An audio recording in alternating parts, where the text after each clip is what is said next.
Welcome to Day Zero Update for September 21st, 2025. I'm your host, Chris Alogi. I'm Brandon Perkins. And I'm Janra Victorio. And yeah, we've got a big week of news. We got a bunch of games that have come out and are coming out soon. Some things that we can talk about, some that we can't, but also a bunch of things coming out here in the near future. As well as some industry news. Let's say some lawsuits are progressing in interesting ways. As well as one person related to the games industry who will be going to prison for doing something very stupid during the LA fires. As well as other things going on here. But yeah, before we get to that stuff, we'll talk about what we've been playing. And I'll kick it off here. I've been playing some Skate, the new Skate, that is free to play on PlayStation, Xbox, and PC. This is in early access, so it's not, final build or anything, or 1.0 kind of thing, which shows in a good bit of ways, but still is pretty good. So it kind of starts you with the character creator, which kind of lets you get a decent bit of customization going on. Maybe not as much as I would like, and I think the initial creator has some weird elements of the menus that can obscure the character you're trying to make. Yeah. Like I was in the hair section and it was kind of covering the top half of the head. I'm like, what are we doing over here? When you can't have sort of a full view of the head, but you can customize the character after the intro at any point from the menus. So that one seems to not have that issue, or they updated it between the 2 points that I was doing that. But yeah, you're kind of thrown in this new city. I think it's New Vanderstrom, something like that. Not 100% sure on that. But yeah, it's a new city. It's very well built for the open world here. It's got a lot of interesting set pieces and such for doing some cool tricks and all that. And the interesting thing they've done here is you can do things like a lot of the traditional gate stuff of setting, spawn points so that you can try doing tricks, and if you fail to do it, you can just respawn and try it again, that kind of stuff.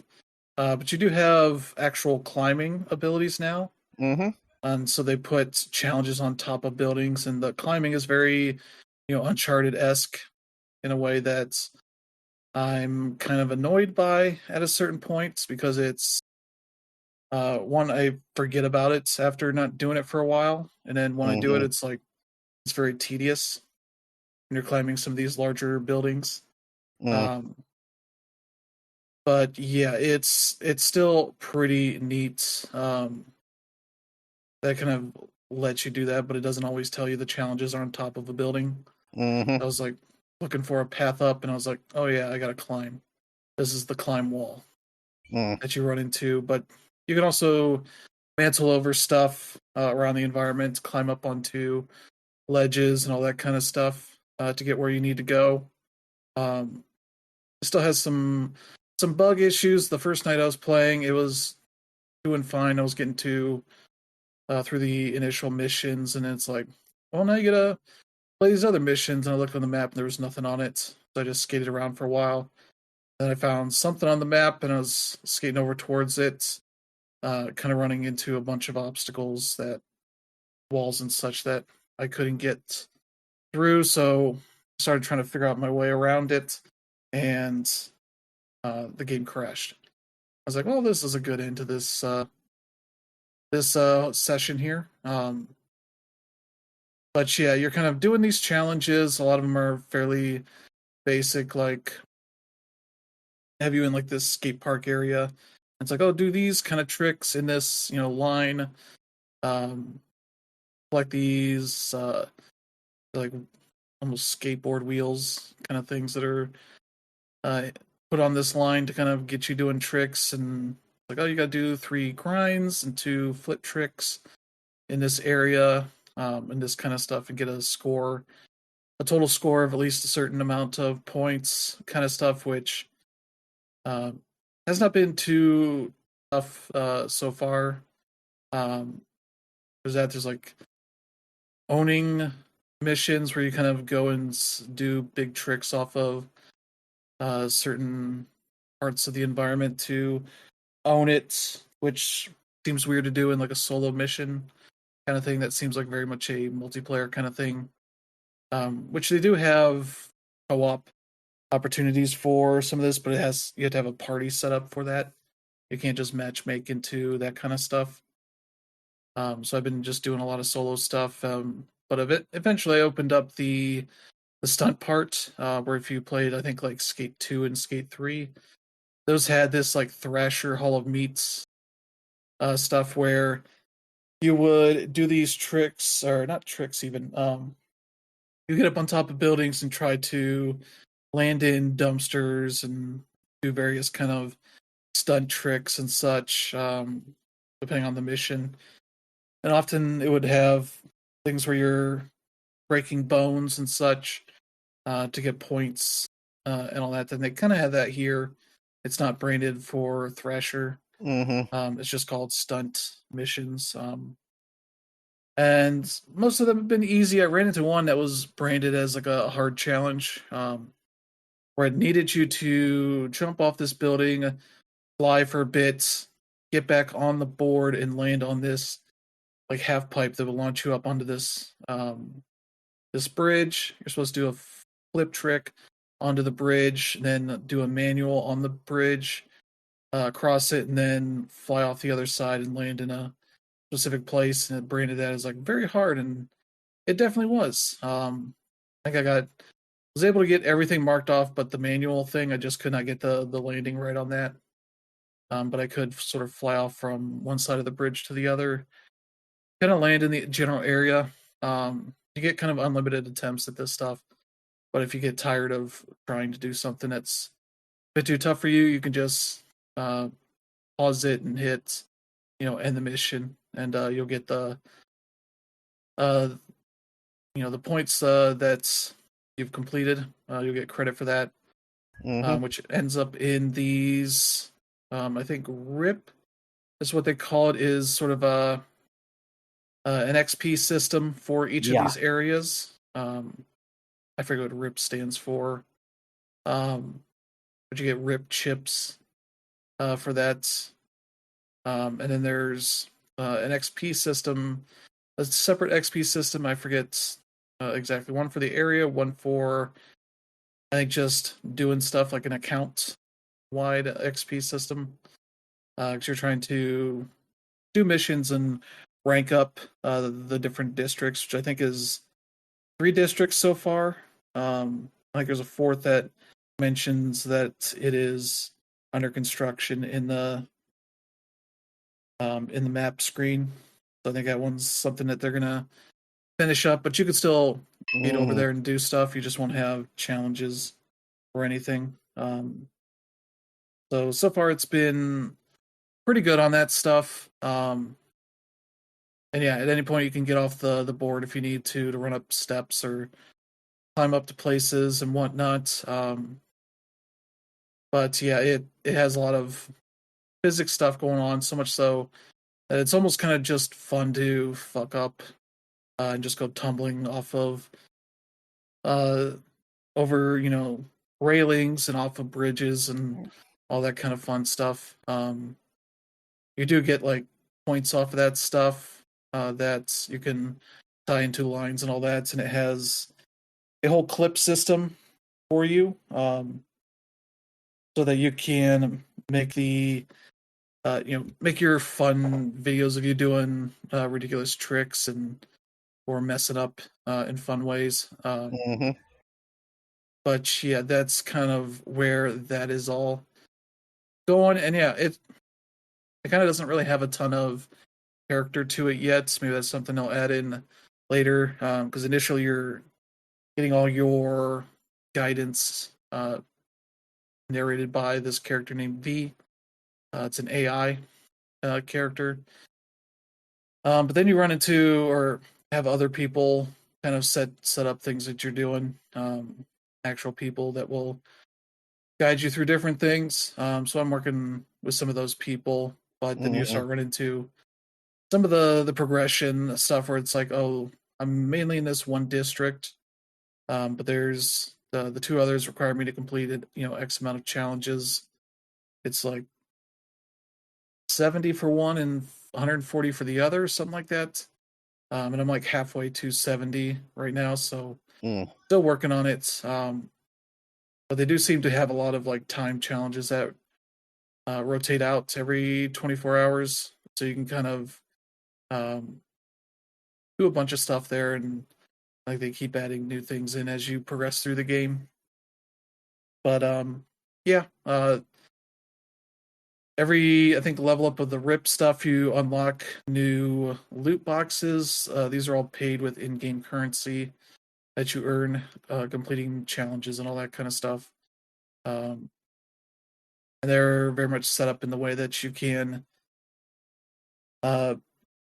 you get unique things each time. So if a box has like 10 potential items in it, you essentially just buy it 10 times to get everything in it, and then kind of work your way up. So if you find boxes that have better things in it that you want, like I had this one that had stickers, or not sticker, tape designs for the top of the board. It was in the cool S shape. I was like, all right, I want that. But it ended up being like the 10th item out of 11 that I unlocked there, which is a little frustrating, but otherwise it was mostly fine. But yeah, you get a good bit of that currency, so I just go back to the shop every once in a while and buy a bunch of boxes and unlock them. I would say they should give you a skip for that, the animation, because it literally obnoxiously pops up like congratulations before you even see what you get out of it, kind of thing. And then it kind of just shows a very slow like loading box. Then it shows like what item you got. So this is like a 10 to 15 second process. I'm just like, just let me skip it, because this is not an interesting. Like, it's not even like the Madden or college football ultimate team thing where you watch like a little pack of cards get opened, and even that's pretty dumb after a certain point, especially once they start putting the branded card packs in there. Where it's like, hey, here's the Snickers logo for 5 seconds, and it's like, oh god, just let me skip this shit. But yeah, there's a lot of that. There's a lot of multiplayer. You see a lot of players around the map, and when you're looking at the map screen, you can even see them moving around. See what interesting things they're doing. That is pretty neat. You unlock fast travel points around the district as you do more there. I think they have not added the first like battle pass kind of thing to the game for the first season. I think that's supposed to be sometime soon, but they're kind of working on bugs and such, which so far have been fairly minor outside of a lot of like the crashing stuff. There's been a lot of weird little things where I'm trying to land a trick and it bugs out, and mostly that is pretty minor stuff because it looks fun the way their ragdoll stuff goes. But yeah, it's free, so you can check it out whenever. And then on PlayStation, PS Plus has a little pack of extra cosmetics that you can check out there, which are all just board stuff. So now I have like a fun little design of some stickers you put on the bottom of the board, and the truck and wheels and all that are also fun little designs. So there's that. The clothing is all fairly plain so far. They do have paid stuff in the shop that requires the paid currency. And the nice thing they're doing is the founders packs. There's a regular founders pack and there's a deluxe one that are $25 and $50 respectively. If you just pay those outright, you get the same amount of points as you would for paying, just for 25 points, $25 worth of points and $50 worth of points. So you get the bonus cosmetics with that, and you support the game and the team, and kind of at least encourage EA to let this keep progressing in early access, which seems like it's doing pretty well. I think the number was 2 million people they had in the first couple of days, which seems pretty solid for what they're doing. But yeah, it'll depend on how far they go, and how much that number sticks with the things. So yeah, that's been pretty fun so far. Let's see. Also got Trails in the Sky first chapter. I saw that. It was weird. It's one of those games that you couldn't pre-order, and I think it went live here at like 3 a.m.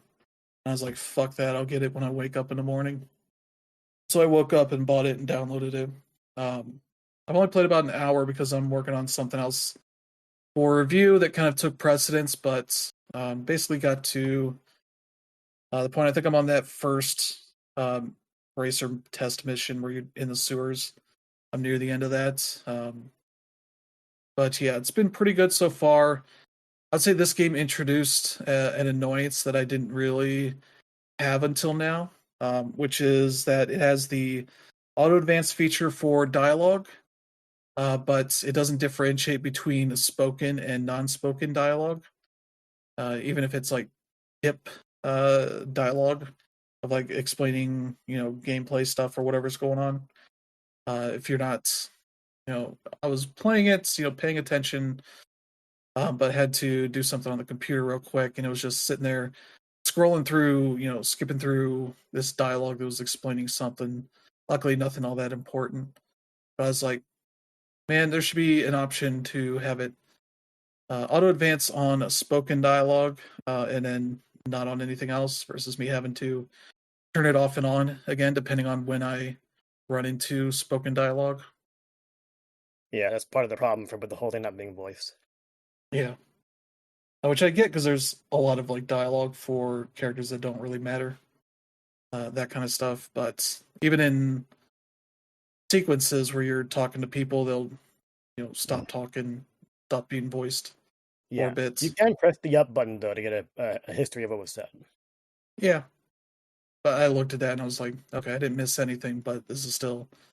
I think that there should be a nuance in it. But yeah, I'm still early enough in it that it's not that big of a deal. So I do like when they give you like the little bit of freedom and you see like, oh, here's a thing I can collect in this path. That's not the story path, so I can't go collect it.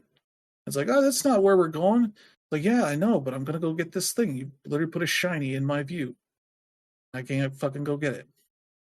But yeah, that's where I'm at on that. Luckily, it's one of the better JRPGs in terms of you can pretty much save at any time.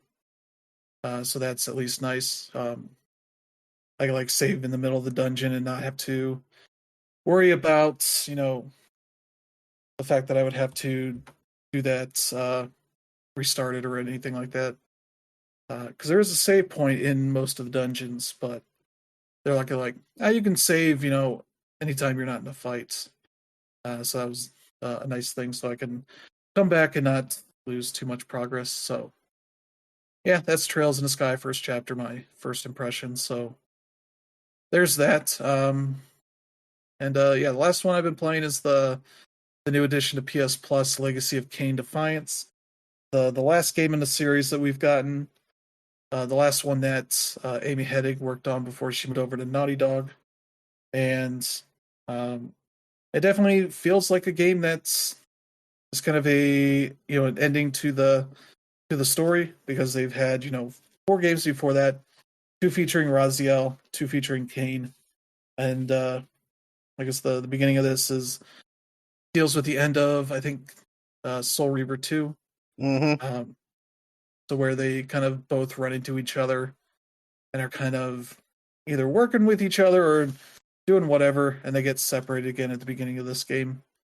And so I was looking at the trophies for this, and you basically, or no, I was looking at a GameFAQs guide, and you basically literally swap between them back and forth until like the last couple chapters, where they both come together, or you do, one side a couple times in a row. as like the story deems it important. But it's a pretty straightforward action adventure game. In this early part I was in, the first couple hours, you just run through this castle, kill dudes. You get XP that unlocks extra moves for your character. Occasionally it's like, oh, you got to find this thing to unlock this door, or you got to fight these enemies to, build up your meter that lets you unlock this door, or whatever dumb little things it's asking you to do. And Kane's trying to kill this character, and of course he thinks he's about to do it, and they already know he was coming and try and deal with him and all that. And then it zips over to Raziel, who's also trying to escape from his whole thing there, which he's dealing with some supernatural force that is keeping him where he's at. He thinks he can get away, and they still have some control, but not as much as they would like. But yeah, that one has a little more platforming to it. But they both have a thing where if you jump and then hit the jump button again, you can glide across distances, and his whole thing is more involved with that.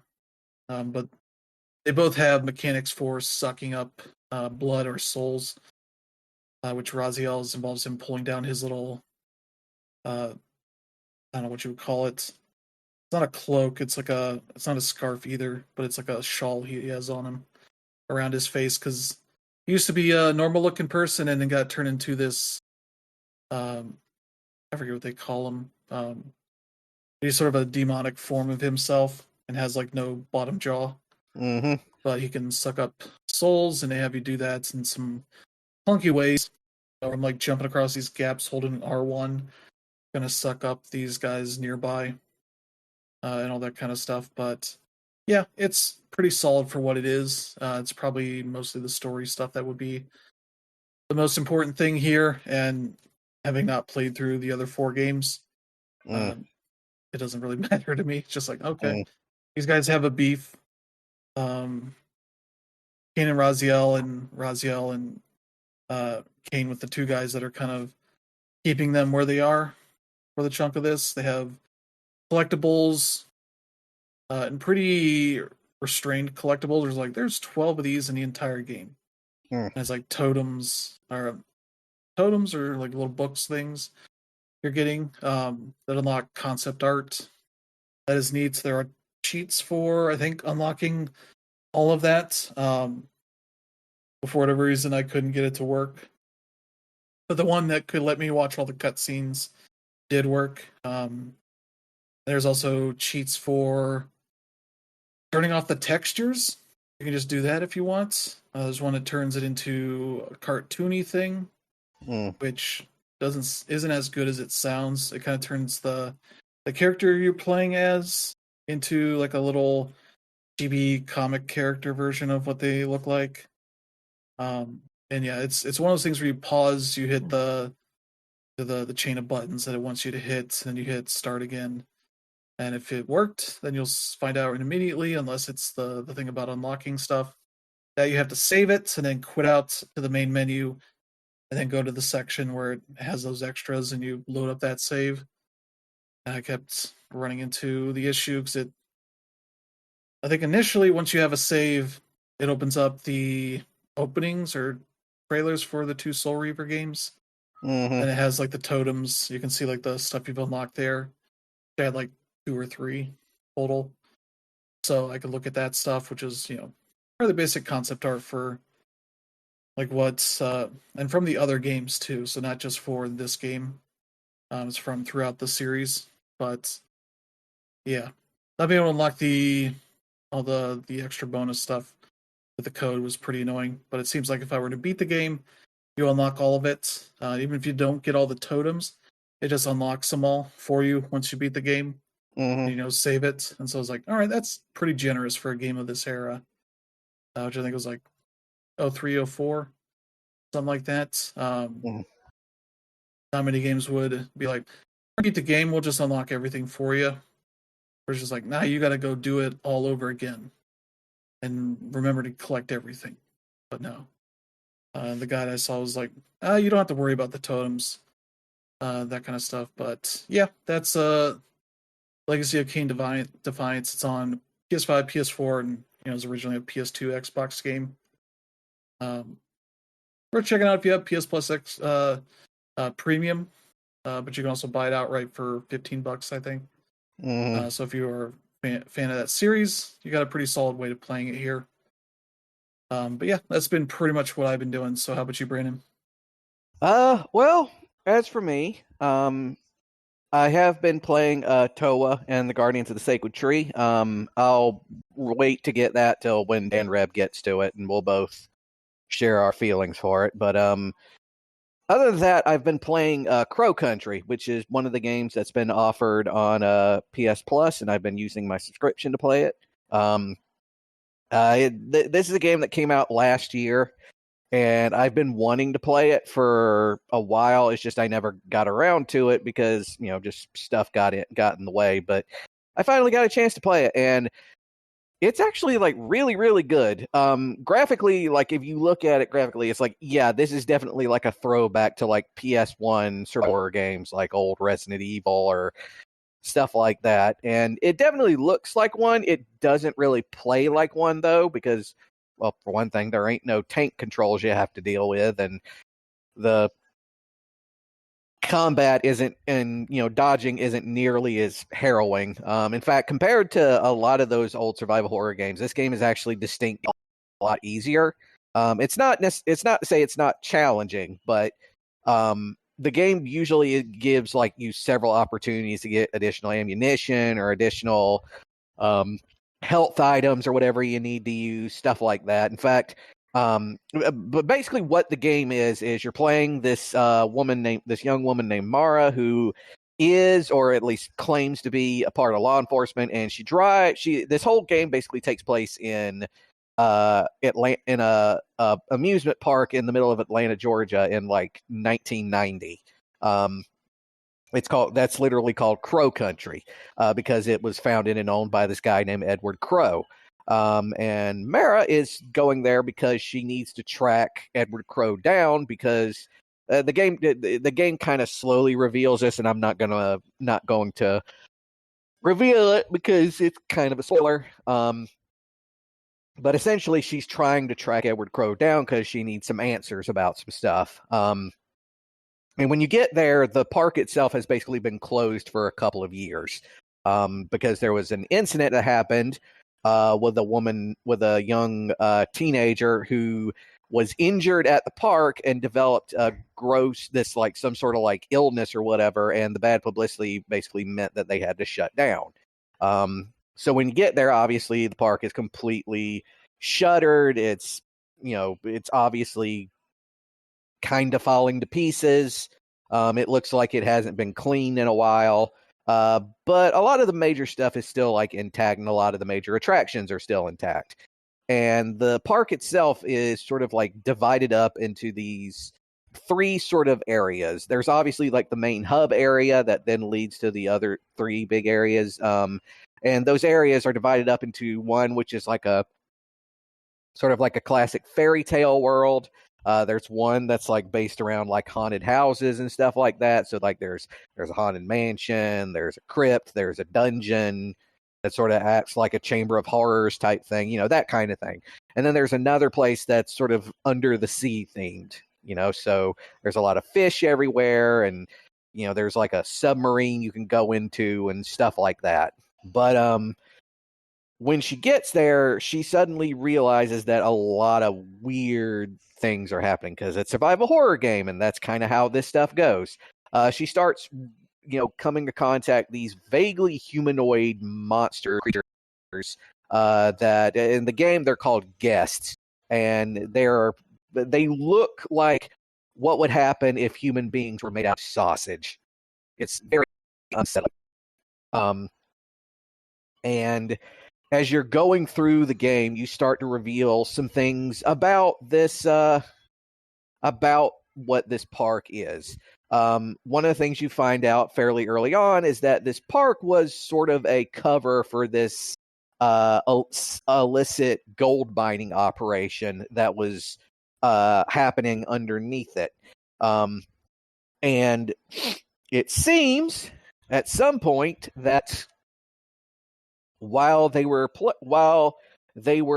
doing this, they hit upon something that is causing all of the weird stuff that you're seeing, which so far seems like a very like standard survival horror type plot, but it's not, because it ends up taking this wild turn that is like, wow, I did not see that coming from like anywhere. Like there are tiny little hints that you'll see everywhere, but like it's, you know, it connects all of them at a certain point. Like I said, compared to like a lot of old school survival horror games, it's not very difficult.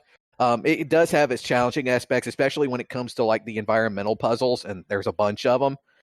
Some of them do definitely require you to like think really hard about how you're supposed to go about some of it.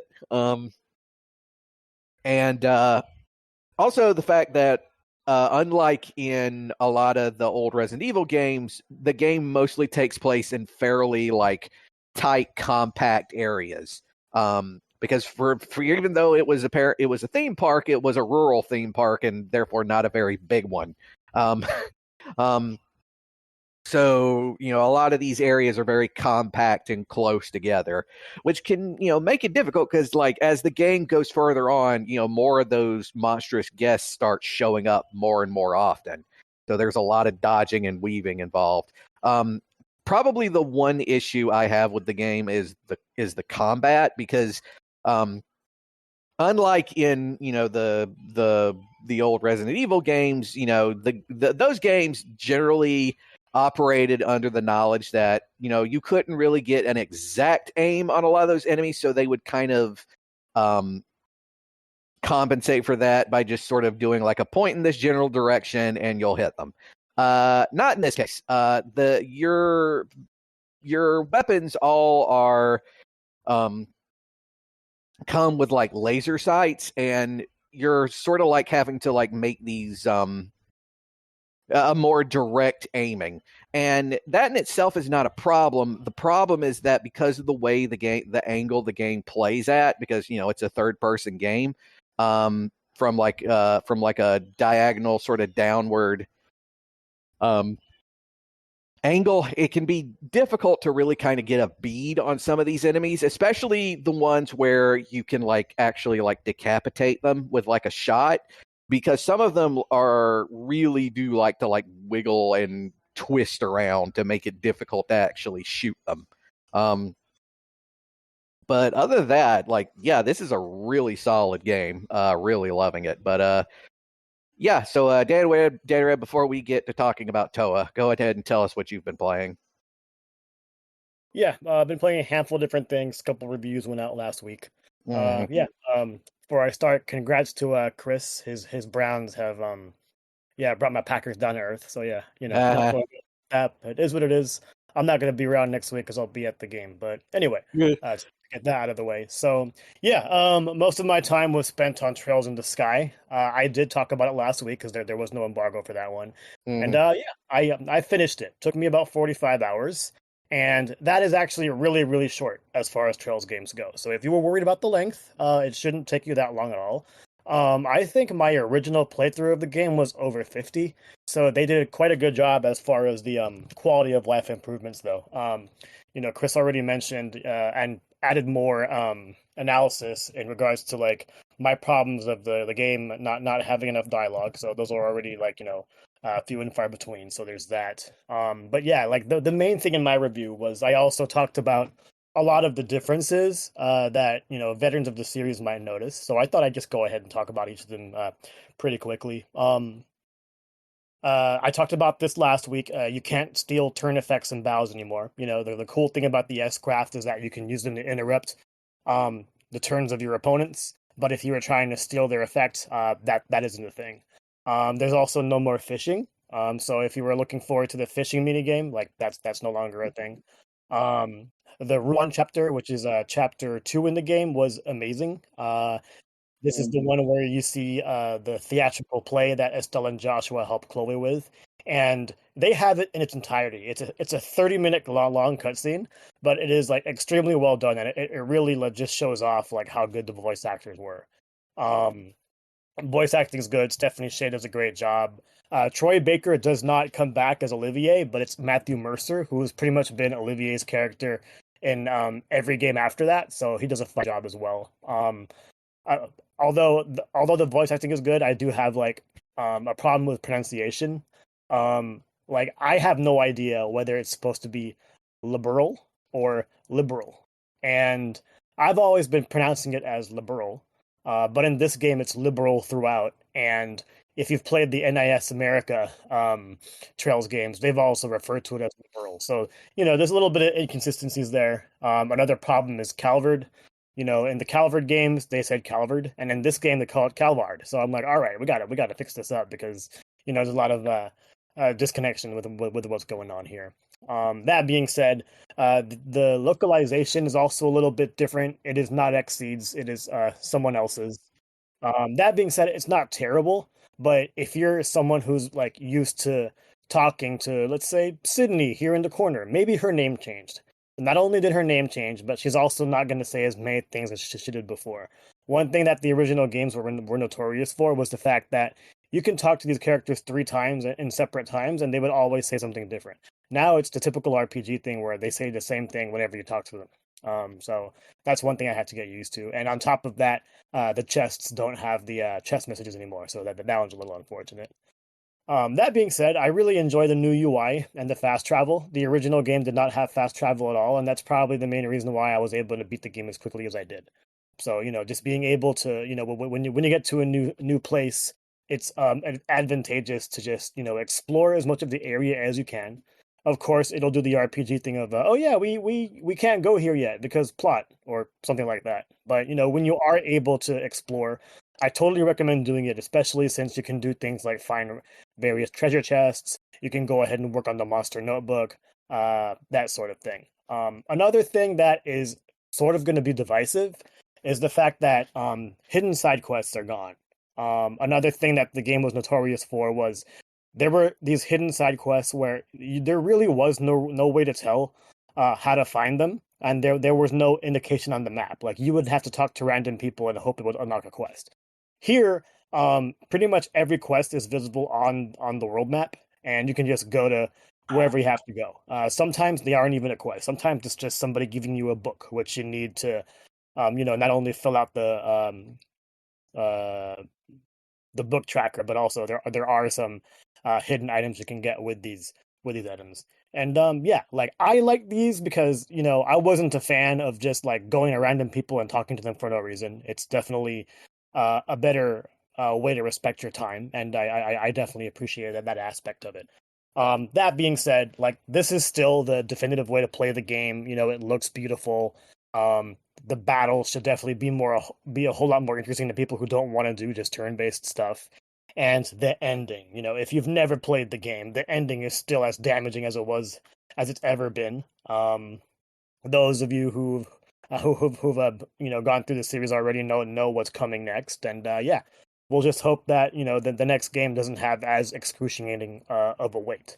But at the same time, it's really cool seeing the reaction to this game. I think it's a 91 on both Metacritic and OpenCritic right now, and that just goes to show that how great this game and this series is. So I hope to see that continue. Next up, I've also been playing Sonic Racing Crossworlds. This is a game that we've really covered extensively since Summer Game Fest, and it's like, to me, if you wanted to have me choose between Sonic Racing and Mario Kart World today, I would prefer Sonic Racing just because I really like the track designs and the amount of detail they really put in regards to just customizing the options and whatnot. On the flip side, with Mario Kart, I also really liked that all of the carts were just like designed there, and you don't really have to worry so much about customization. You got into the action really quickly, which is something that Sonic Racing doesn't do.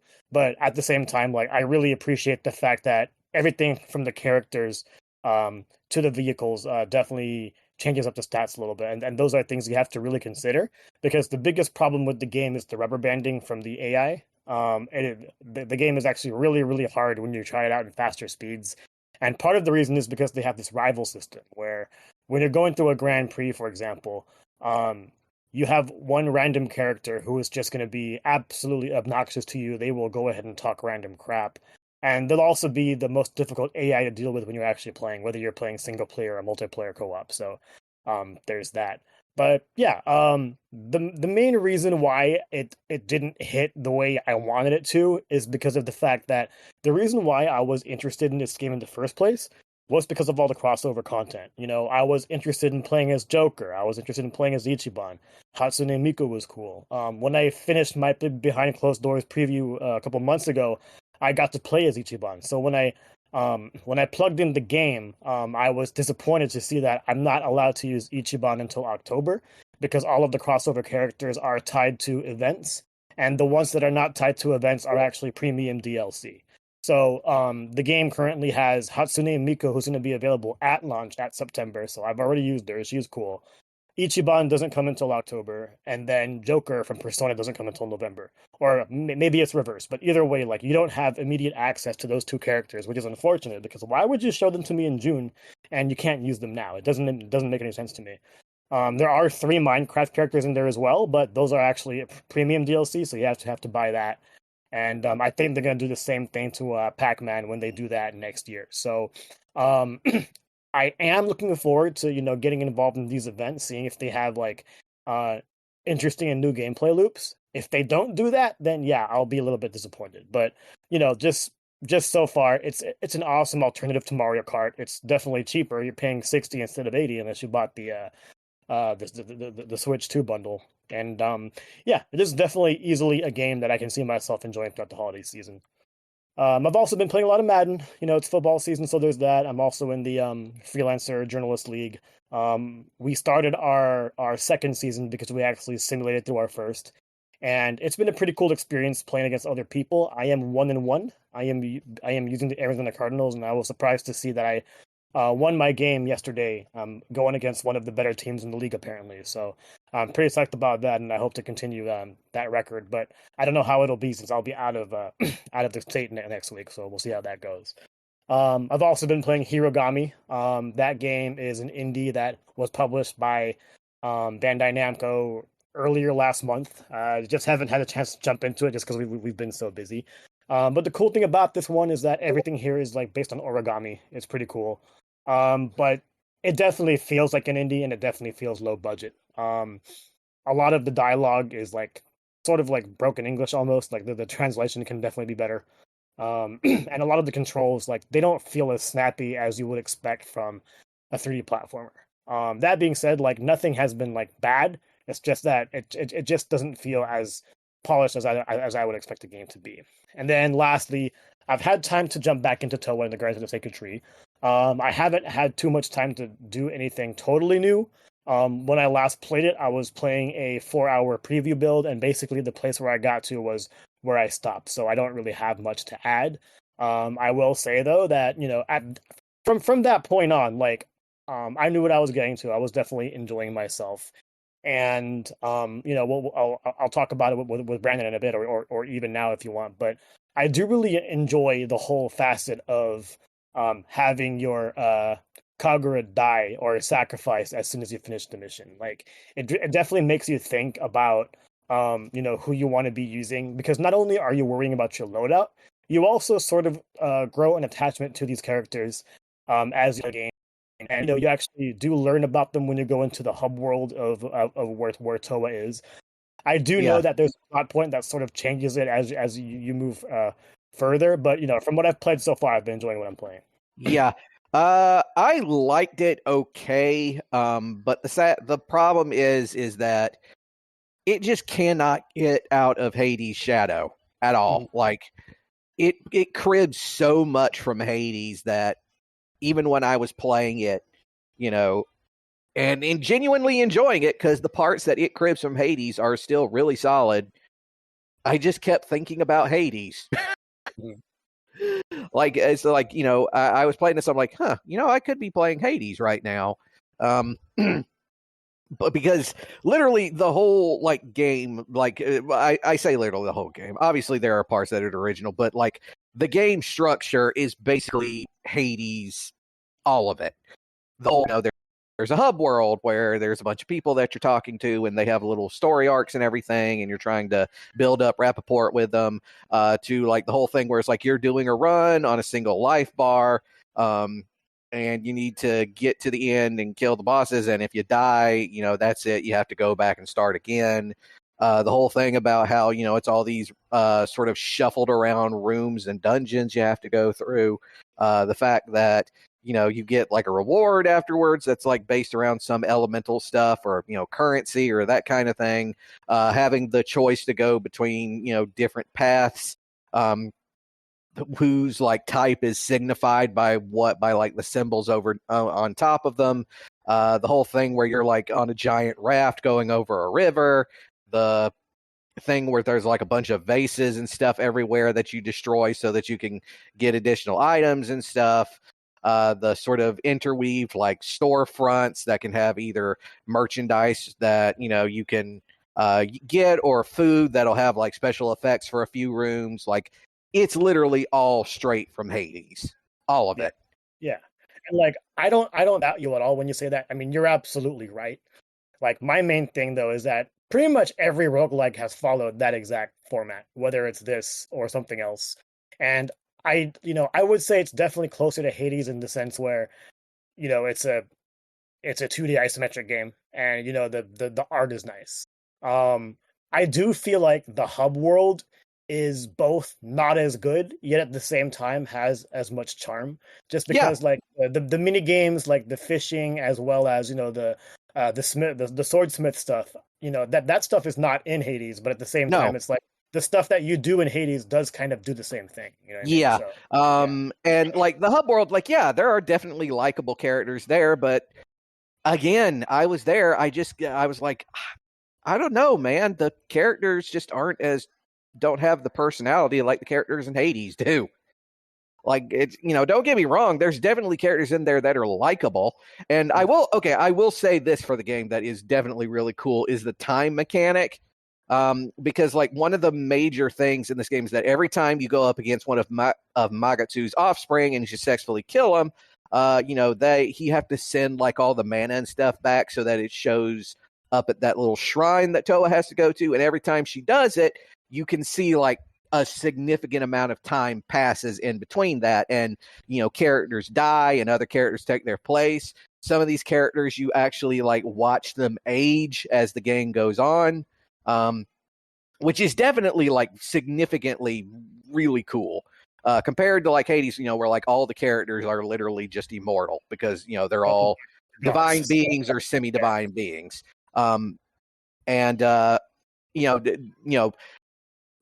will also say that one of the neat aspects for it was, of course, the whole thing about, instead of in Hades where, you're a lone adventurer and you choose your weapon and then go do your run, here you actually have to have like choose a couple of characters that you have to do. And those characters all have like their different strengths and weaknesses and all that. And they all do have a pretty significant personalities. And then, then you go out and, do a run. The difference, though, is, and this is, it's a hit against this game and also not a hit against this game is, even though all these characters are different and they have, the more, different strengths and weaknesses, they also all have the same equipment, basically every time. You have a pair of swords and you have the Kagura staff. And that's it. Obviously, the swords, you can craft newer, stronger ones, and you can kind of customize them and add like marks and stuff to them, which is, fun if that's something you want to do. But because of the whole like the like QTE sort of nature of it, it comes out more like a chore than anything. Which is why I always found myself going to Smith's Choice for that because it just goes through all of that immediately. So you then just go to like sharpening and then putting your mark on it, and that's it. Now, I do have to ask you this. that whole like the whole thing with the dual swords, and you've no doubt already know this. You know that when you're in combat, they degrade over time. Yes. With every hit, which means that you are constantly having to shuffle between your two different swords. Yeah. And this is an issue because those swords both have different uses. Your primary, like long sword, which is for, you know, your combo attacks and everything. And then there's your shorter sword, which is used for like, you know, area wide attacks and effects and stuff like that. Yeah. And it is a massive pain in the ass to have to constantly switch between the two. Yeah, the main thing that I did, and again, like I'm nowhere near as far as you got, and you know, I'm gonna go ahead and ask you about the difficulty spike later. But like my main thing was I just sheathed and unsheathed. I didn't even bother using the secondary sword most of my runs. Yeah, and see that wouldn't be a problem, but it's also in and of itself kind of a pain because you have to, you know, because keep in mind, and I need to sort of point this out. One of the things like because whenever you craft a new sword, you know, it tells you that, you know, after a certain number of hits, it's going to dull. And when that happens, the sword is, you know, it loses half of its strength, you know, until you shuffle it and bring it back. Yeah. Now, sometimes that's not as big a pain once you get like a sword that's strong enough to where you can kind of negate that. But especially like in the mid game, it becomes a major pain because that, you know, the further on you get, the stronger and more resilient the enemies get, and they can take a lot of hits. Yeah. And this also comes from the fact that the weapons that you're using, like I said, the second sword is more or less a like an area wide effect sword, so it'll call up like vortexes and stuff like that. Or it'll like, you know, it'll be like a hurts everything in a specific area around you type thing. Now, some characters in particular, I will tell you that their secondary attacks are so effective you could damn near just spam it constantly and you would almost break the game that way. But others are damn near useless. Yeah. Whereas, you know, the other ones, the attacks, the combos, they're pretty good, you know, and their strength tends to change depending on what character you're using. But much as is the case with, and this was distinctly one of the issues that I think kind of separates it from Hades in a negative sense, is with Hades, you were able to sort of have one of the things I noticed playing this game compared to like Hades is dashing around and the mobility doesn't quite feel as good, because with Zagreus you feel like you're, you know, a lot more nimble, whereas with these characters, you know, there's like a drag. Yeah, they're all different, and there's kind of a drag to the dashes sometimes, and it's kind of difficult to like try and aim your attacks when you're doing all of that. Which, again, starting out with Hades, that's also an issue. But again, this, you know, goes with the fact that in Hades, you have a wide range of weapons that you can use that can compensate for that. Whereas with here, you've just got the two. Yeah. Yep. And here's the other big issue. And I did not personally get this because I'm always a single player guy. I don't do co-op, but I've talked with a bunch of people who have played this that have done the co-op thing. This game kind of sells itself as a co-op experience, but that's not really the case. When you do the co-op stuff, what happens is the second player is always playing the person that's, you know, carrying the Kagura staff.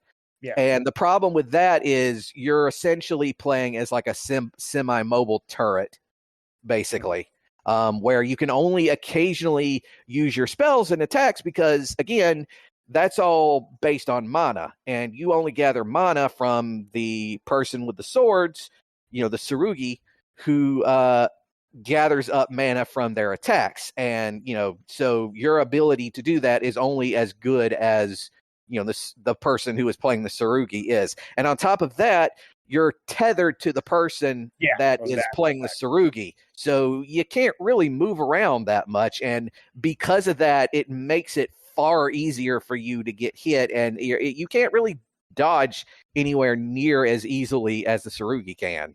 Yeah, and it's just a giant pain in the ass. You can't really act independently because of that tether. So that's yeah. Let's see what else. One thing I will say that is different from Hades, that's actually not a bad thing at all. I think it's actually, in some ways, an improvement, is unlike in Hades, where you have like a set path that you have to go on, where there's like you start here, then you go here, then you go here, then you go here, then there's the last boss, and boom, your run is over. In Towa, the areas and places you go changes depending on what your mission is. Yeah. So you're going to like different parts of the world and exploring new parts of it, which is definitely cool. But as far as like, and I guess I'll go ahead and say it because of the later parts of the game. The later parts of the game basically suck to play because they artificially drive up the difficulty of the game by making the enemies you're fighting increasingly cheaper and cheaper. Okay, so they're more spongy and they're spongier. They have attacks that they can, like really powerful attacks that they can spam. And like can do faster than you can to dodge them, unless you can like think 2 or 3 steps ahead of them. It can be a pain in the ass.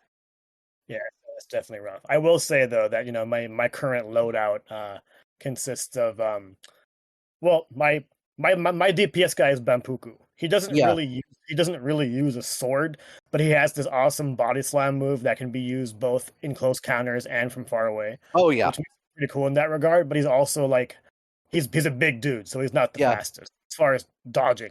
That's really hard to do, and like most of my play was done through a Steam Deck, and that was why I was so excited to be playing on PS5, because when you're playing on the Steam Deck and dodging as much as you are, in regards to doing the whole like sheath and unsheath thing to make sure that your weapon is always sharpened. My hands definitely cramped up. In the PS5, like it wasn't nearly as bad, but this game does require some active thumbs. So yeah, but yeah, that's pretty much everything I got about Towa. I don't know if I'll actually roll credits just because of what everyone's saying about everything about the end game, but from what I've played so far, I'm enjoying it. So I am both looking forward and not looking forward to continuing. Yeah. I'm not saying it's again, like I said, the solid parts of the game are really solid, but the stuff that is irritating can build up after a while. I mean, like my issue with it, and like you were talking about it, like sort of selling itself as a co-op game. My issue with it is it sort of sells itself as a cozy game, and if it's anything but that at the end, no matter if you're using the casual mode or not, it just seems like, did I just waste the last 10 hours getting good to find that I suck? I don't know. Yeah, that's not what I want to be doing. So, yeah, you'll get there. Trust me. Yeah. But yeah, that's what we got. All right, so let's get to some news. Let's see. In 2 days, we will have an Annapurna Interactive Direct from Tokyo Game Show for the 23rd. That'll be at 5 p.m. Pacific time, 8 p.m. Eastern time. And they've said that it will feature the reveals of 3 new games they've signed. One developed by Iridium Studios, one by Marimitu Games and Yarn Owl, respectively. So yeah, I was looking at these devs trying to see what they worked on before. Iridium Studios worked on There Came an Echo a little while ago, before the Echo, and a new game. All being, that first one was kind of an RTS kind of game. The other one was kind of a rhythm role-playing game. So I imagine they'll maybe work on something in that series there. I assume kind of a series. Marimitu Games is, they worked on a bunch of weird little games. Star One Origins, Captain Star. That's a mobile game. I think these are all mobile games. Then Captain Star 1, which was on Switch and Steam. Which seems like probably a version of some of these other games. Then they worked on a game called Shot Spy for mobile. And yeah, they seem to suggest this new one is called Project D, with more sophisticated looking graphics from the one shot they show here. Description: humanity has reached paradise. So probably going to be some Nier Automata shit there. Then there's Yarn Owl. Let's see. Oh, their website link here is not working. So, yeah, there we go. I think this might be their first game. Yeah, I think so. For that, so yeah, it'll be interesting to see what new projects they have, especially with this form of Annapurna Interactive. They kind of went through a shakeup a couple years ago that, has been at least chugging along, working on some new stuff. So, yeah, that'll be fun to see. Yeah. Go ahead. So some new indies. And next up, later this week on Thursday, I believe, we will have new games added to the Nintendo Switch Online Plus expansion pack. Game Boy Advance app, 2 new games from Bandai Namco. Let's see, Mr. Driller 2. Obviously, they made a sequel there for the block-breaking puzzle game kind of thing there. The other one, Klonoa Empire of Dreams, which I forget if I had that one or the sequel, but it's basically another Klonoa, 2D platformer. Yeah. Remember it being pretty good for what it was. Those kind of games are pretty good to have. Very much, puzzle platformer, essentially. Yeah, good one to have. So good to see. Hopefully, we get the sequel there, which I assume if they're doing the first one, they're gonna do the second one. It's called Klonoa 2 Dream Champ Tournament. So those will be fun to see. Yeah, I believe those are both Namco games, if I'm not mistaken, and I have played. They were both amazing, and so yeah, I'm definitely looking forward to jumping in when I have time. Yeah. So yeah, there's that. Let's see. Yeah, the next thing I have here is Ahsoka: Tale of the Stolen Potato. Finally has a launch date of October 7th. As it says here, you are searching for Grandma's lost soup ingredients. And when Miho steps into the pantry to get a potato for his grandmother's soup, he's pulled into a distant, fantastical land where he must retrace the steps of a mysterious great traveler before him. Yeah. But each time he returns to the kitchen with an ingredient, he gets a little bit taller and his grandmother a little older. I'm probably telling a bit of a growing up story here. But yeah, looks really neat. Will be just on Xbox and PC at launch and also be on Game Pass, so you can check it out there. But yeah, that looks neat. One to keep an eye on for October. All right. Yeah, looks good.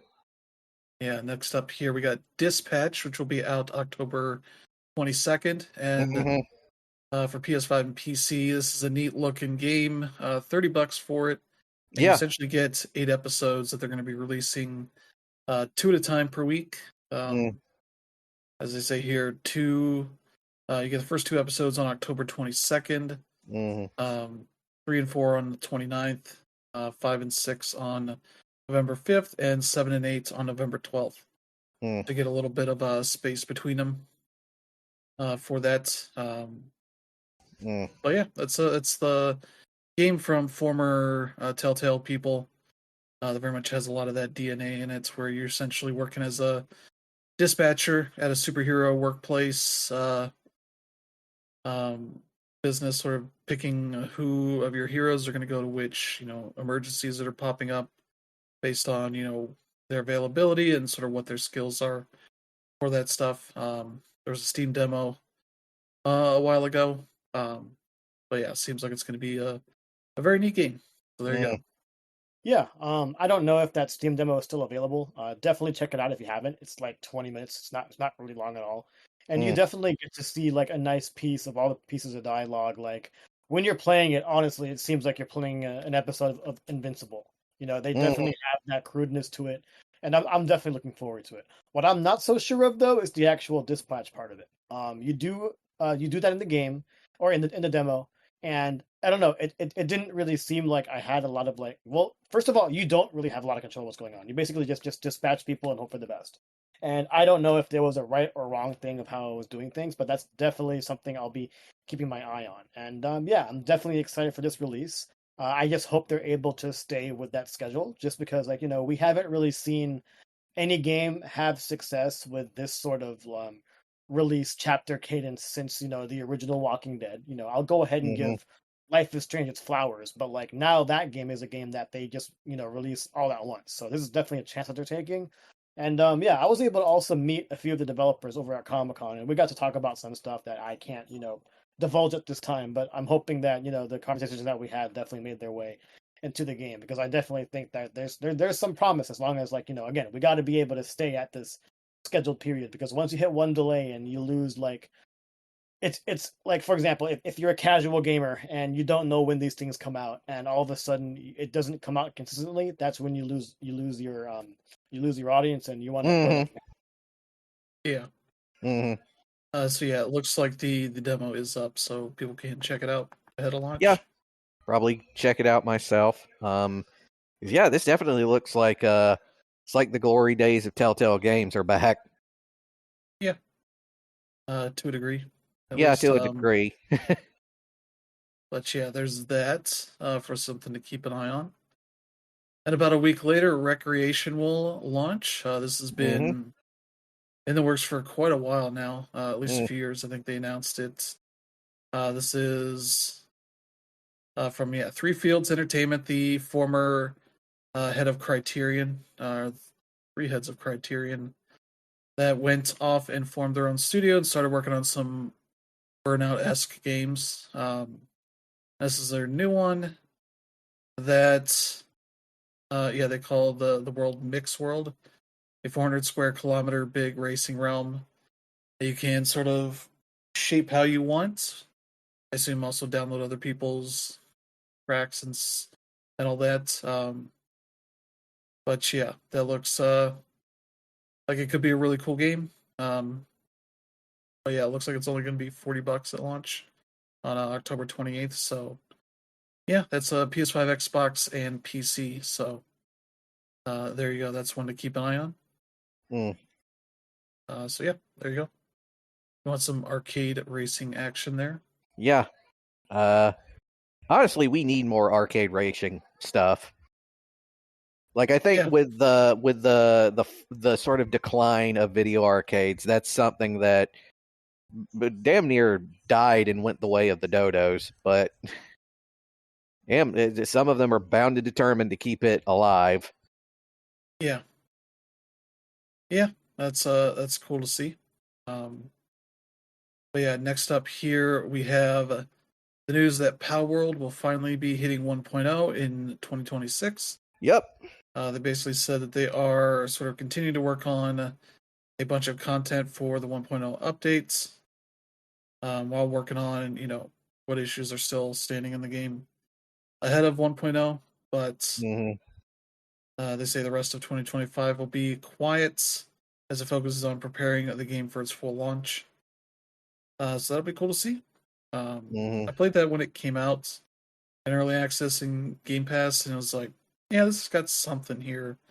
I don't know if it's for me, but it's got some interesting stuff going on. But I have not jumped into it since then. But yeah, it definitely seemed like it was pulling a lot of inspiration from a variety of things. Obviously, Pokemon, but also some Breath of the Wild and some survival game stuff to it as well. So I might jump back into it here at some point and see where it's all going. But yeah, there's that. That'll be next year at some point. So yeah, there you go. Let's see. Yeah, the Vampire the Masquerade Bloodlines 2 has been kind of getting some backlash lately. Yeah. Particularly because, well, publisher is Paradox Interactive, who is sort of the king of flooding all of their releases with a bunch of DLC to it, in a way that is just kind of weird, I think, for the average person outside of it. And so when they, are publishing Vampire the Masquerade Bloodlines 2, they're kind of dealing with the same issues there.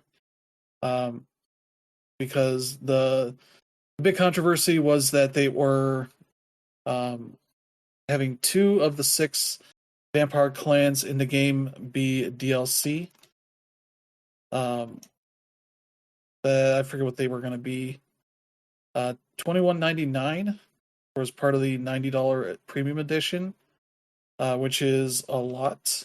That is kind of thing that caused a lot of consternation from fans, wondering, why the hell are you charging people for things that should be in the base game? And it seemed like that broke through to the point that they have now said that those 2 clans will also be part of the base game. And they're probably going to be working on other things to make as the DLC. They posted a new video sort of overlining what's in the game for launch and what DLC stuff is going to be happening. And they said in this video, thanks to our community for the frank feedback on Bloodlines 2 in the premium edition.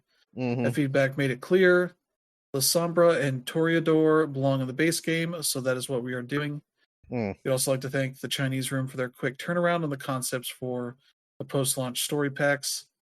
We're constantly impressed by their creativity and skill in weaving enticing narrative threads that expand on the main story in Bloodlines 2. It looks like what the premium edition now has the base game plus the expansion pass, which includes I think 3 pieces of campaign or like story DLC to it. Which looks like the 2 of these are going to be later in next year. They say Q2 and Q3 for 2026, so later in the summer and fall. So good on them for making this change, not making the clans be like a thing that is broken up based on who can afford the premium edition or not.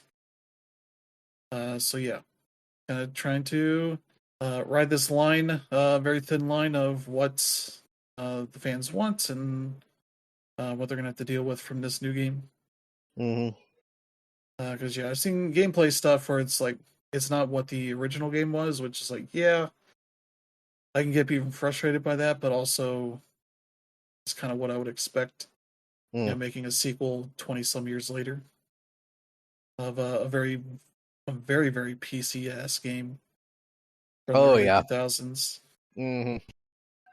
Instead of you put points in for all your stat upgrades stuff, whereas here it's more like a consoleized skill tree, that kind of stuff, and it's like, that seems like what a modern version of that would be, versus trying to stray exactly where the original game was. Like those kind of games don't really get made like that anymore. Unless you're Baldur's Gate 3, but even that was because the dev made specifically those kind of games before that and kind of knew exactly what that fan base wanted. But there you go on that. Yeah, I'm at least glad that they listened to that, but I'm still I'm wary. Let me put it that way. But there's that. Next up here, keep announcing new characters for the Marvel Cosmic Invasion roster. This time we're getting Black Panther and Cosmic Ghost Rider. For that, so that's interesting. Cosmic Ghost Rider. It looks like Spaceman Ghost Rider, essentially, which I guess makes sense. If he's a character that gets to go into space and do space shit, then he can't just be on the basic motorcycle and leather jacket shit. For that, so it looks like he's got some neat stuff going on here. The Black Panther looks like the Black Panther. a lot of heavy melee stuff and all that. So those look like good additions to the roster. And I guess this is 12 of 15 characters they're going to have in the game. Yeah. So that's interesting to see. Yeah, definitely. And then we got this story that's basically is like, yeah, they're doing exactly what they should be doing. Yeah. Local Thunk has announced that he is delaying the big 1.1 update that they were hoping to get out for the end of this year, by the end of this year. But basically posted on the website with a post titled "I'm slow" on September 12th, saying, "Yeah, they didn't want to have to crunch to get this thing out, and kind of wanted to work on it as a hobbyist," is the way that he describes it here. Saying, "I know I announced it would, but it has become clear now that it won't happen by the end of the year, and I wanted to tell you all now. I feel bad for not keeping that promise, and I'm sorry. The truth is that I probably shouldn't have announced that or announced any date for the 1.1 update at all." Yeah, he explained that they've become all too familiar with the crunch and stress that inherently comes with professional game development. Since Bellatra went public in 2023, and that these struggles didn't stop at launch. So it has been sort of making a concerted effort lately to kind of take their time. Saying here, I took a break from everything to do with the game for a few months until the start of 2025, when I very slowly eased myself back into the work. However, I chose to only work on the game like I did when the project began as a hobbyist, a few hours per day, and not always on the 1.1 update. Turns out that it's a lot slower than working in crunch mode 12 hours per day like I was around launch.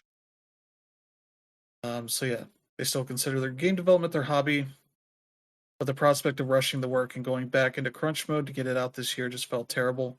I'm working slowly, but I like it that way. I love getting sucked into rabbit holes. I don't like trying to force things creatively. I've never before Bellatra set a deadline for any of my creative projects, and I didn't now realize how important that is for my process. So yeah, there's more here if you want to read it, but definitely get the vibe of what he's going for. And wish him the best, and try not to push himself too hard for this, because I think people will be fine just waiting for the update and not wanting them to crunch themselves to death just for a fucking game kind of thing. So yeah, always a good move, especially when you've made a game that's sold so well that you don't have to rush yourself on that stuff. Yeah. I mean, it just goes back. It goes back to what Team Cherry did with Hollow Knight. They had so much fun. It's whatever. They made like millions of dollars, and they're spreading it amongst like 30 people. So it's all good. So local Thunk, and what they did last year was absolutely amazing. They can take as much time as they want. It's all good there. Yeah. But yeah, we'll get to somebody that's shitty. Yeah, the co-founder of Treyarch, who has not worked there for quite a while, Peter Tripp Ackerman, of Culver City, made the news back when the Palisades fire was going on, because they were apparently flying drones from their place and managed to fly it into one of the Super Scooper firefighting aircraft and put a big hole in it that caused it to have to be taken down for maintenance during a crucial time for fighting those fires. And sort of got charged with some got some charges from that, and they have pleaded guilty of earlier this year to a federal Class A misdemeanor count of unsafe operation of an unmanned aircraft, and was recently sentenced to serve 14 days in federal prison, followed by 30 days home detention. He was also ordered to pay about $156,000 in restitution and fines. And that seems about right for the seriousness of that offense, where it's not a huge deal, but it's still a big deal. He probably doesn't deserve to get years of prison for that. 2 weeks seems probably about right. And yeah, mostly fines are probably the big thing there. But yeah, if you're wondering sort of what the outcome of that whole shitty situation was, there you go. So yeah, there you go. Yeah. So yeah, let's see here. Yeah, we got some lawsuit news. The founders of Subnautica 2 Studio Unknown Worlds have successfully blocked Krafton's request for a protective order. Because if you remember, they were suing over them sort of having these side projects and that leading to the need to fire them because they were not going to get the game into good shape enough to get out for early access or any sort of launch in the near future. Then pivoted to this weird story about them downloading data from their computers, supposedly confidential information that was not under the purview of the original lawsuit. So, from what I remember, for what I can see here, they successfully were able to block this. Where is it written here? Let's see. Yeah, Krafton's disorganized retreat raises more questions than answers. Say Krafton's new theories a Hail Mary would be an understatement, both because the downloads were not wrongful and because Krafton claims not to have learned of them until after it had fired the founders. Downloads cannot have been the actual motivation for termination. And so, yeah, they requested that the court deny Krafton's request for a forensic inspection as well as dismiss a motion for a protective order on the grounds of its shift in theories. And so, yeah, the court has granted that, which is good. So, yeah. Again, this is just, it's, as we've said numerous times in the past, this is that one story that just keeps on giving, and it gets weirder and weirder as it keeps going. Yeah. It's just seeing these kind of interesting details pop out of it every once in a while. Love to see where that goes next. Yeah, Brandon says weirder. I say better. Like this is full on drama. If this ends up being Instagram or TikTok reels, I'll watch all of them. Oh yeah. But yeah, there you go for that one. And for the next lawsuit, this is involving the Sony lawsuit against Tencent over their IP infringement with their game Light of Motorim. That obviously is stealing the vibes of the Horizon games.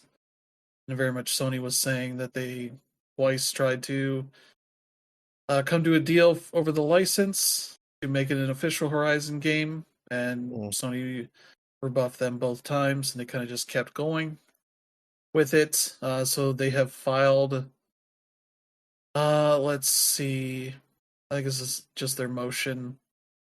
Filed a motion to dismiss the lawsuit in which they say that Sony's lawsuit contains undifferentiated, vague allegations, claim the Japanese firm has failed to, quote, identify with specificity the trademark that was allegedly was infringed. They also said the lawsuit is based almost entirely on speculation regarding future conduct. They claim Sony has failed to allege facts that would justify exercising personal jurisdiction over Tencent Holdings, which is a foreign company incorporated in the Cayman Islands and headquartered in China. Suggested that alone is sufficient grounds to dismiss all of Sony's claims. Plaintiff Sony has sued a grab bag of Tencent companies and 10 unnamed defendants about the unreleased video game Light of Motorim, alleging that the game copies elements of Sony's game Horizon Zero Dawn and its spin-offs. At bottom, Sony's effort is not aimed at fighting off piracy, plagiarism, or any genuine threat to intellectual property. It is an improper attempt to fence off a well-trodden corner of popular culture and declare it Sony's exclusive domain. To which they named off a bunch of games here. Yeah. By suing over an unreleased project that merely employs the same time-honored tropes embraced by scores of other games that released both before and after Horizon, like Enslaved, The Legend of Zelda Breath of the Wild, Far Cry Primal, Far Cry New Dawn, Outer Wilds, Biomutant, and many more. Sony seeks an impermissible monopoly on genre conventions, which is like, no, they're not seeking a monopoly on genre conventions. They're suing you because your game looks very much just like theirs. Yeah, like almost bit for bit looks exactly like. Just it looks exactly like it.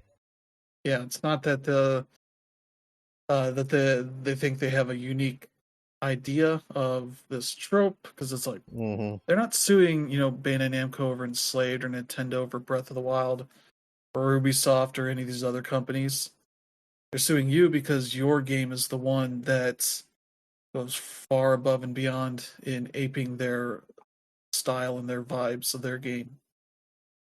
So yeah, it's kind of a wild place they're going with this, and it just make it seem like they are taking some big stabs here. Because yeah, it's just kind of a funny thing to see here. But yeah, there you go on that. That's some fun stuff to see. Yeah. It's quite clear that art was not what they want it to be. It's no, anybody can see that. Yeah. We'll get to our last negative story here. With tariffs and all that going on, Microsoft has announced that they're raising prices again on the Xbox Series X and S due to what they call macroeconomic conditions. And it's a shame they don't say what's really going on here. So at least people understand. Because, if you mention, like, these are because of tariffs, people get really weird about it. Like, well, how do you know that? And it's like, because it's all the same type of terms that all these companies have been using for prices that are getting raised up. So yeah, the prices here. The regular Series S is going to cost $400 now, going up from $379, and the Series X will cost $650 from $600. I believe the bigger Series S will be going up. Let me see here. They put it as a PDF for Microsoft. Good. The 1 terabyte is going up to $449 for the Series S. The Series X digital is $599.99. The regular Series X is $649.99.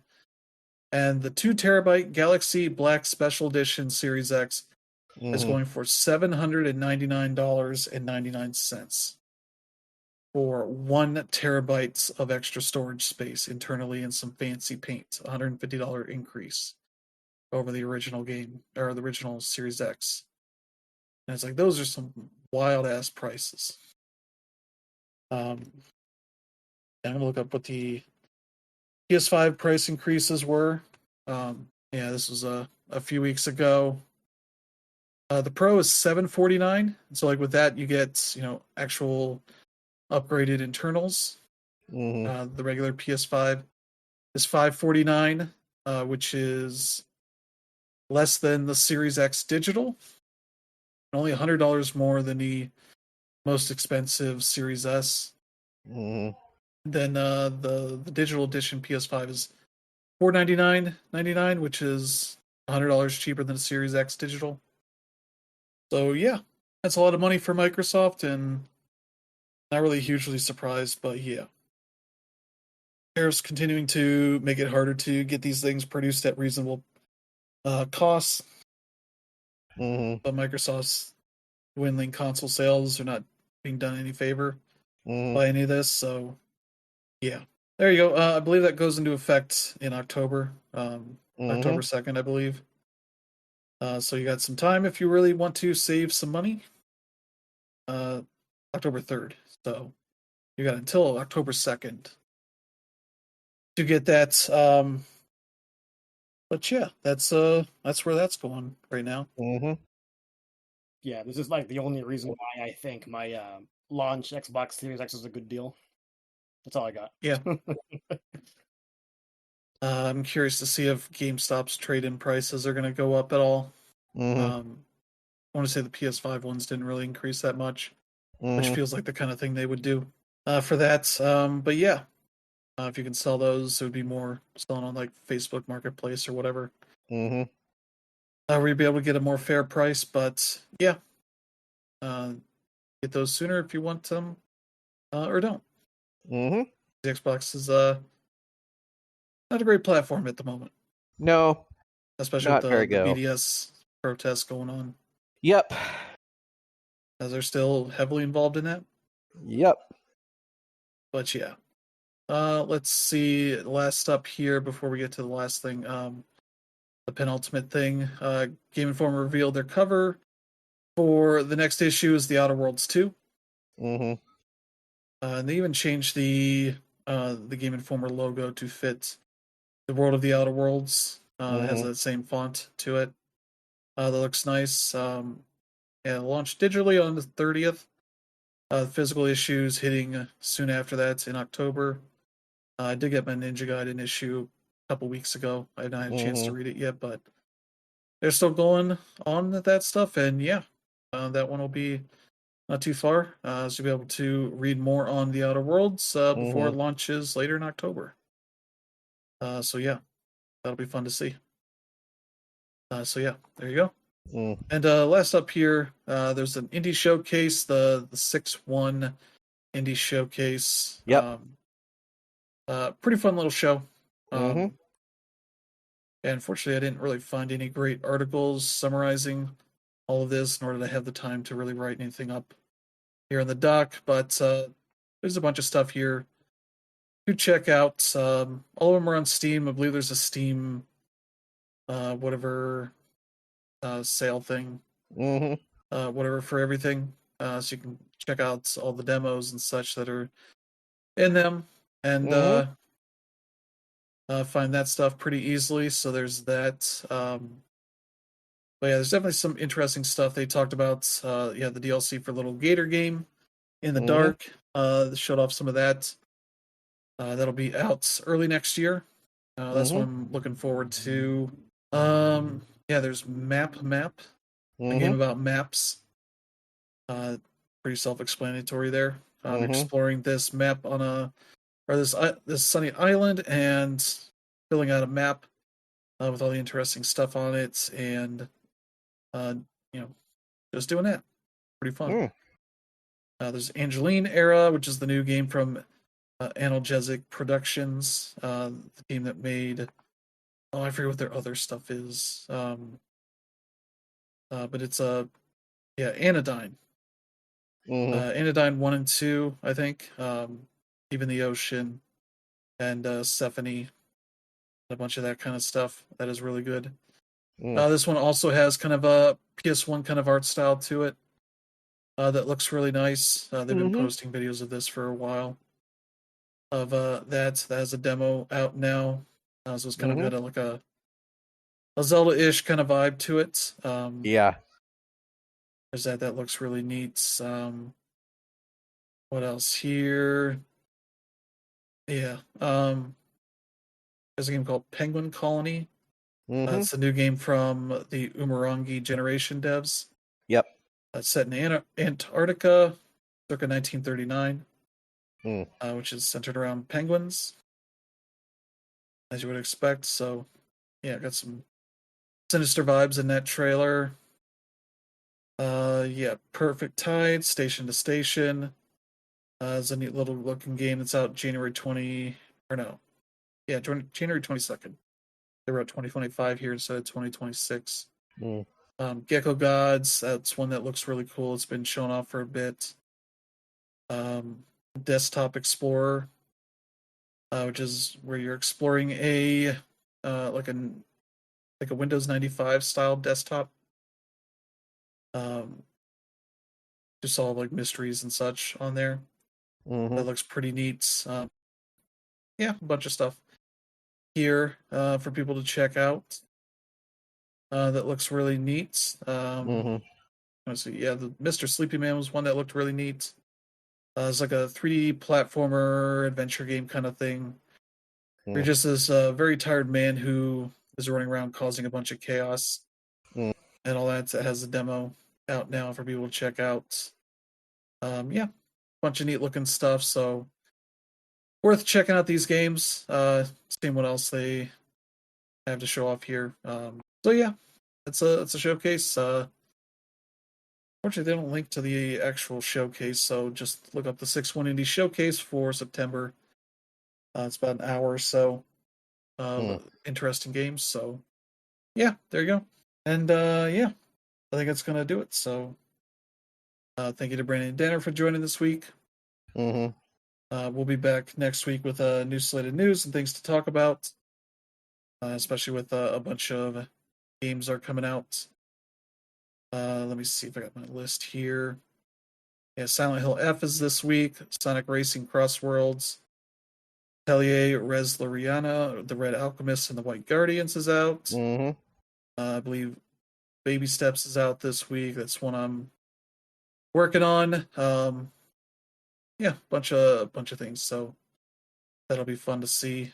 But yeah, that'll do it for this week. If you enjoy the show, for let friends and family know, they should check out the show and enjoy the conversations we have. And yeah, feel free to let friends and select strangers that are also interested in seeing the lawsuits here, where companies are going back and forth at each other over stupid shit.